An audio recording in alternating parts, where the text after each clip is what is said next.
Okay, another short one.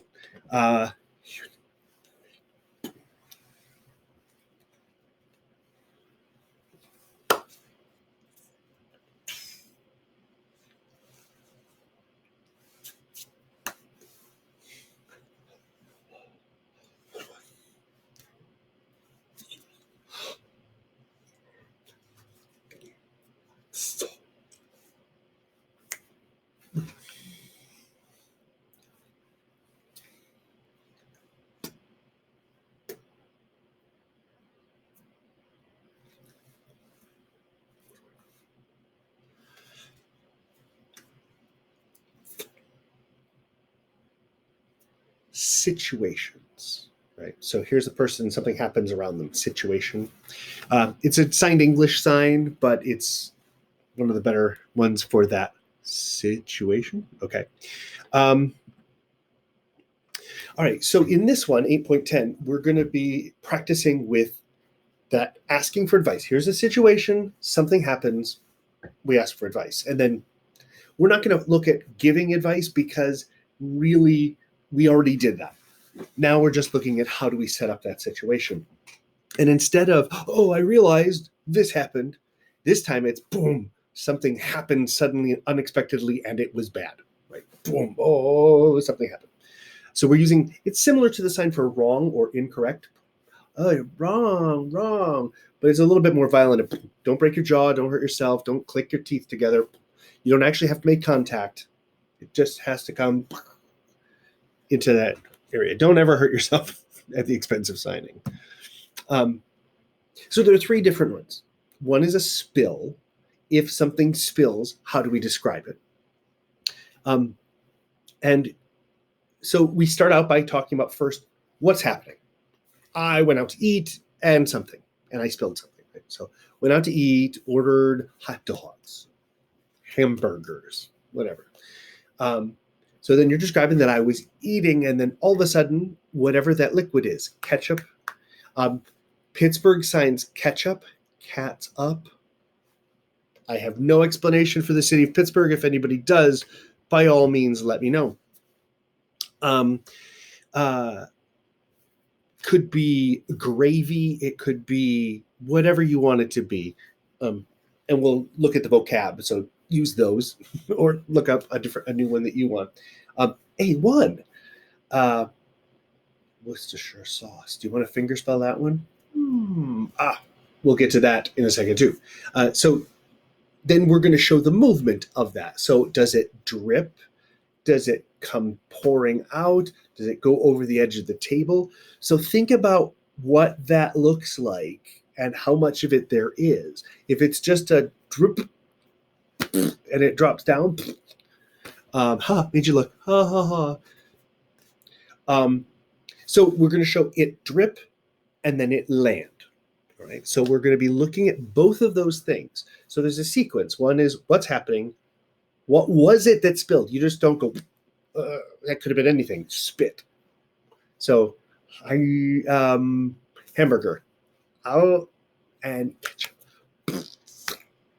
Or pickle juice. Right. So these are what we call element classifiers. We'll get into more of them in ASL 3 and 4. But they show natural movement. It could be like a mudslide or snow falling or something to do with the wind, water rising. Those are the kinds of things. Describe an awkward. So the second one, we've done spill. The second is an awkward conversation. Again, there are all places where, something went wrong and kind of got, I spilled something, nuts.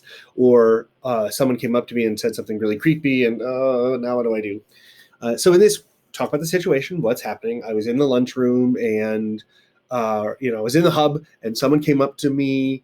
And in order to do this, you become the other person. Now, we've seen this a little bit before, but now we're taking it a little bit further, where you become the other person and you sign as if you were them signing. And then you flip back over and your response, and then their response. It's a little mini dialogue that you're going to do by yourself. Okay. And that's what we've called role shifting. Another way of calling it is the body classifier, where your entire body becomes, in a sense, becomes the sign. You become that other person. You personify. If it's used for like showing the wind is very rough, or the car. If you're an inanimate object and you become, it's more called personification. But in this case, you are becoming another human. So you are, I suppose personification would apply. It just feels weird to say that. Anyway, it's role shifting. So the third one, again, role shifting, except this time it's not a dialogue, it's a person doing something in a situation. So it could be, so I told the guy, don't go walking there. It's icy.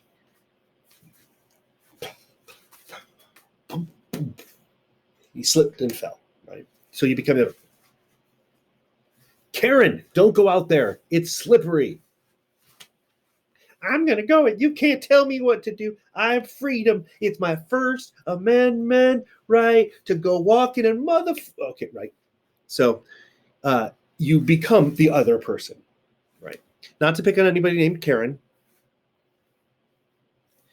I'm a sovereign citizen. Anyway, okay. So there's a bunch of vocab. I think there's 36, something like that. We've seen some of them already. And I think the vocab goes over 20 of the new ones that we haven't seen before. Dissolve or fade is one that's not there. And I believe we've seen it in another one where imagine you're holding something and it melts away. Socks. I think we were talking about clothing. We talked about socks. We talked about washing machine. So some of the actions of like throwing things in, we did throw. So now if you open up, right? So most of these signs, the ones that they don't go over at the end, really make sense. And in videos, they'll be used and you'll be like, oh, that's what that is. All right. These are really good ways to practice the stuff we did in 8.8, where if you don't know the sign for something, how would you ask for it? So, like if you couldn't remember the sign for recently,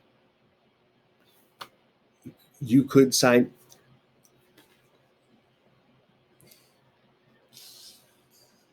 to mean from, I think, either this one or the last chapter, meaning.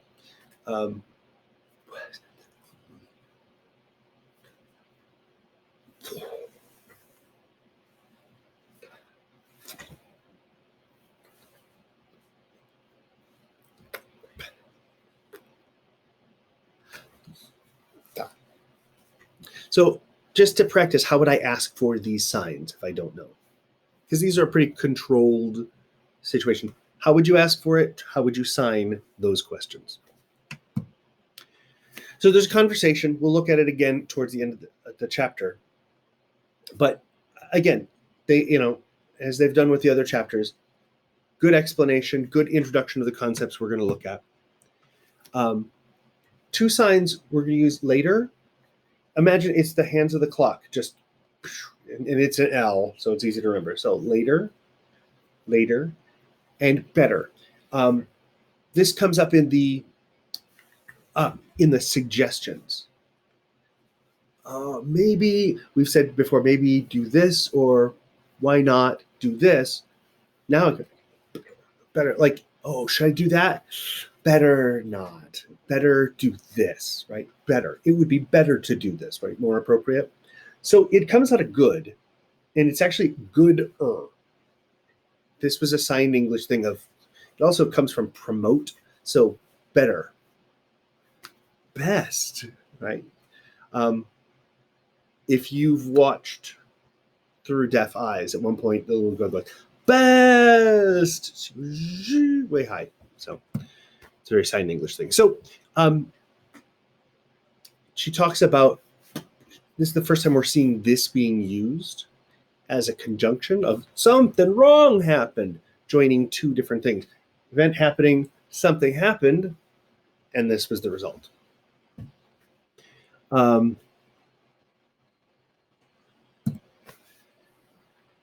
So each of these, as you notice, are starting to get longer. We're starting to get a little bit longer with each of these. So the first situation, I'm not even going to tell you about it. Her laptop's not working. She will give you an explanation. And then we'll go through. I really wrote these out. That's part of the reason why they took so long, is that I walked everything through what I have in the discussion, because especially this first one, there's lots of specifics and I can't really do it like this. So I typed it all up. So please just work through slide by slide, and make sure you work through the conversation I'm giving, because I'm trying to really spell it out so you can sign it to yourself. There's a timeline. Here's the events that happen in what she's talking about. And I'm giving commentary on it. So there's this. It seems like it's a really long slideshow, but it's only because I'm taking things a little at a time to make sure no one misses anything and no one skips over anything. There are 3 situations, and what we would do in class is we would talk about different situations where things spill. In this one, bouncing a baby in front of you on your knee, and the baby spits up. How would you sign what happened?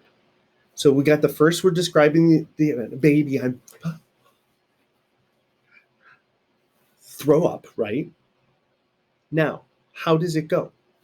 We're doing an element classifier. So from his mouth to my shirt, blah, right?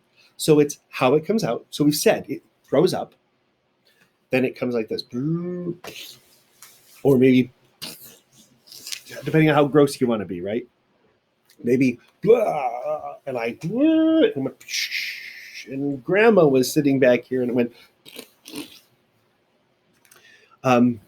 So name the liquid, describe the movement of the liquid, and then where does it land and how does it land? Gross. Yes, I realize that, but it is so much fun. And then you can go and someone says, "What did you do in class today?" And you said, "I got thrown up on," and you can show them. I'm trying to make it fun. So, and the second one is if you're eating a hot dog or sandwich, mustard drips out and lands on your pants, or you're squeezing a bottle of ketchup, boom, boom, boom, boom, boom, and it spurts out all over on the wall. So wall, right? Maybe it's your. Can't really see my hand. Okay.